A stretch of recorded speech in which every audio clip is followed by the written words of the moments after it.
Hello friends, शुभ लाभ episode 121 में क्या हुआ, चलिए देखते हैं। आज एपिसोड में हम देखते हैं कि बाहर बादल गरज रहे होते हैं, कौवा बोल रहे होते हैं। तो पंडित जी कहते हैं कि मतलब ये शुभ नहीं है। तो सविता थोड़ा घबराती है कि पंडित जी प्लीज ऐसा मत बोलिए, बहुत मुश्किल से तो सारे बुरे टाइम काटा है, फिर से कुछ। तब तक फिर निरंजन आगे आता है, कहता है तुम परेशान मत हो, तुम चाहते थे ना हवन, और इनसे हवन की बात फिर वो तय करा देता है और कहता है कि अब माया के बच्चे के लिए हवन होगा इस घर में, ताकि इस घर का शुद्धिकरण हो जाए।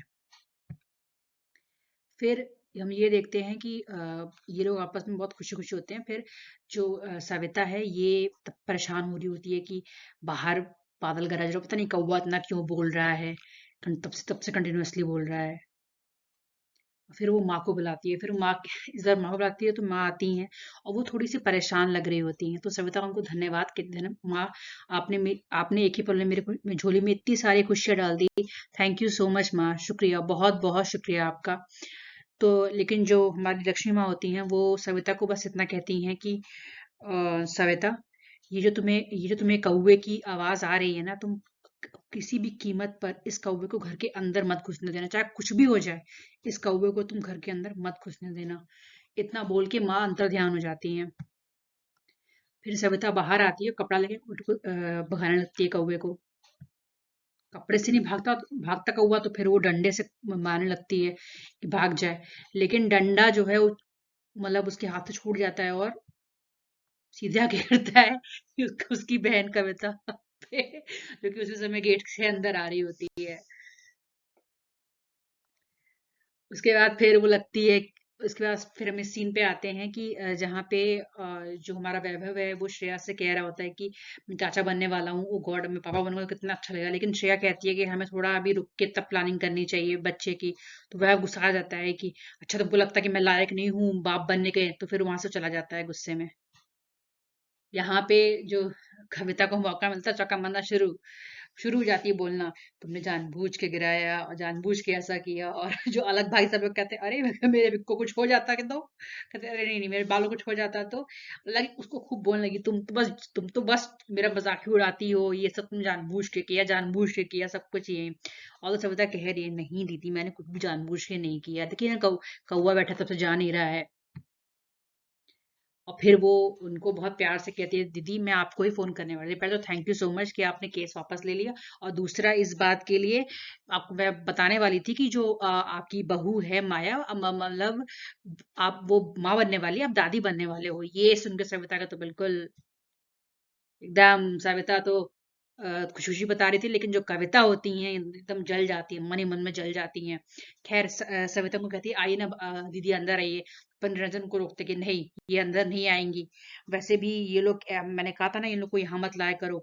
अलग तो फिर क्या होता है कि जो ये हमारी कविता है ये इशारा करती है अलग को कि बोलो। तो अलग बोलता है अच्छा, तुम्हारा बड़ा भाई हूं मैं, तुमको अपनी इसी थाली में खिलाया हूँ, अपनी थाली से कितना खाना खिलाया हूँ। तो निरंजन कहता है कि आप जब तक भाई थे तब तक तो आप ठीक थे, जब पति बन गए तो मुझ पर ही केस कर दिया, मेरे मेरे घर को छीनने चले आए। तब श्रेया वहां आ जाती है। अब जब श्रेया आती है तो फिर जो कविता का शुरू हो जाता है कि तुम लोग तो कितने बड़े झूठे हो, मक्कार हो। एक तो धोखे से तुमने हम लोग तो पेपर साइन करवा लिया और केस वापस ले लिया, वरना हम तो कभी ना ऐसा करते, ये सब वो सब। तब तो श्रेया फिर उनको बोलती है कि उनको ही कहने लगती है कि मैंने जो किया सही किया। और सविता कहती है तुमने ऐसा क्यों किया। तो फिर वो कहती है कि देखिए पहले तो केस ही गलत था, हमको ऐसा करना ही नहीं चाहिए था। पर ये होती कौन है ऐसा करने वाली। तभी रोहित भी आके वो सपोर्ट करता है श्रेय का कि इन्होंने बहुत गलत किया था, इसलिए हमें हमें ऐसा ही करना पड़ा। उसके बाद ये यहाँ से जाने लगते हैं। तभी सविता रोक देती है और कहती है कि प्लीज प्लीज चलिए, अभी अभी पहले इतने साल बाद पहली बार आए हैं घर, तो चलिए हम लोग अच्छी चीज सोचें और अच्छा ही करें। लेकिन फिर रोहित आगे आता है और कहता है कि इतने सालों में तो आज तक कभी आपको छोटे भाई की याद नहीं आई, आज कैसे आ गई।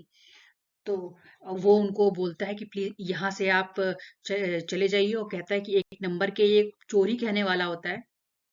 तब तक निरंजन रोक देता है, कहता है कि माफी मांगो, उनसे माफी मंगवाता है, कहता है कि ठीक है अगर ये लोग सब कुछ भूल के तैयार है अ, हम लोग के साथ आने को तो कोई दिक्कत नहीं है, मैं भी सब कुछ भूल जाऊंगा।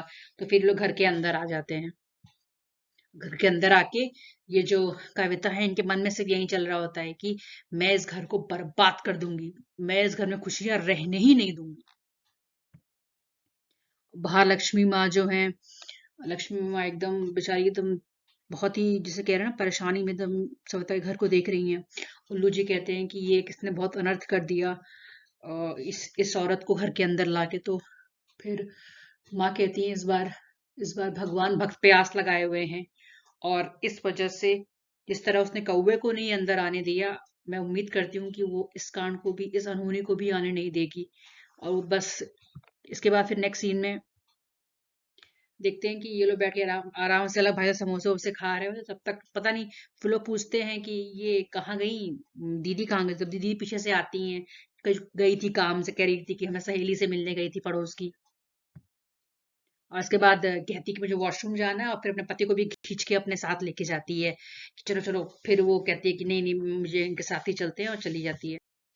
फिर वो अपनी पोटली से निकालती है एक गोली। तो वो पूछता है गोली किस चीज की, तो वो कहती है कि ये गोली है कि इसी गोली से मैं माया के बच्चों को मार डालूंगी।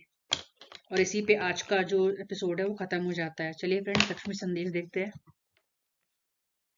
पति पत्नी का संबंध प्रेम और विश्वास से पे टिका है।